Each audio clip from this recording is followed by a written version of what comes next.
দেখতে চাই। তোমাদের কেমন লাগলো আমার আয়োজনে এসে? আমার তো খুব ভালো লাগছে, খুব মজা লাগলো। তিনটা মেয়ে একসাথে আড্ডা, অনেকদিন পরে, অনেকদিন পরে কোনো শোতে এরকম ভাবে আসলে হলো। Thank you. নরমালি এটা হয় না। একটু জানতে চাই, অলওয়েজ প্রিটি থ্যাংক ইউ।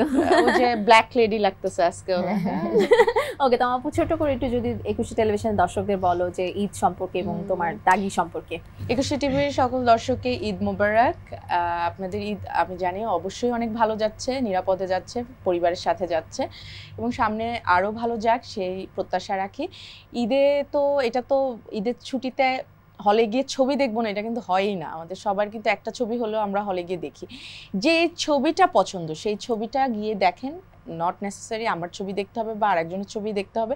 যে ছবি ভালো লাগে সেই ছবি আপনার পরিবার নিয়ে হলে গিয়ে ঘুরে আসেন। আস্তে আস্তে আমাদের হলে দর্শক আসুক, আপনারা আসেন, তাহলে ইন্ডাস্ট্রিটা টিকে যাবে, আমাদের অনেক ভালো লাগবে, বাংলা চলচ্চিত্রের জয় জয়কার হবে। থ্যাংক ইউ সবাইকে, ঈদ মুবারক। অ্যান্ড আমাদের সিনেমা দাগি রিলিজ পাচ্ছে, সাথে আরো অনেক ভালো ভালো বাংলা ছবি রিলিজ পেয়েছে। হলে গিয়ে সিনেমাগুলো দেখুন এবং সুন্দর করে ঈদ উদযাপন করুন ফ্যামিলির সাথে, ফ্রেন্ডসদের সাথে। অ্যান্ড সবসময় হাসি খুশি থাকুন, সুস্থ